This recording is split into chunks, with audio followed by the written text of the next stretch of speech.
in office for 6 weeks. Seems like 6 years, doesn't it? And he's been going around with his cronies touting his so-called landslide and blowout win. But he won the popular vote by 1.5%, one of the smallest ever, and he won the general election by less than 50%. So what kind of mandate is this really? Well, it is a mandate, and I'm going to explain why. And I don't mind the question, but let me be very clear. I'm no supporter of Trump. I'm a supporter of truth and the facts. And here's the facts. The man won every swing state. He increased in terms of his voter turnout in his favor from the standpoint of blacks, Latinos, and young voters. He increased his numbers in that regard from 2020. 89% of the counties shifted to the right.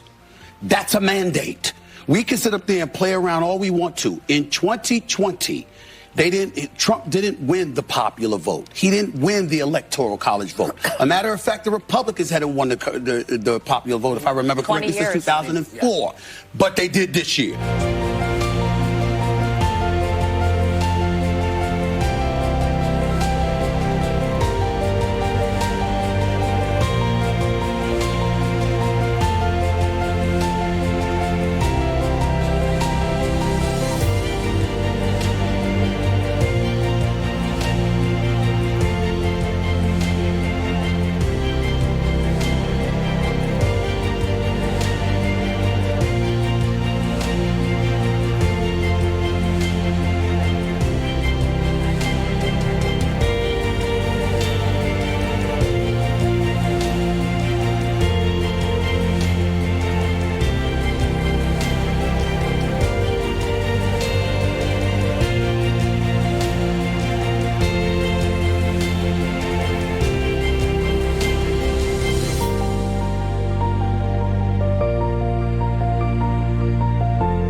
TV hosts get it wrong occasionally, but this one was a doozy. Oh, this was deliberate. We all know that Musk derangement syndrome has taken off since Trump made it to the White House and decided to make this guy his sidekick. Lefties love to hate him. So, of course, that includes the panel of The View, but none more so than Joy Behar, who decided to just go full misinformation, disinformation, spouting her hatred for one Elon Musk.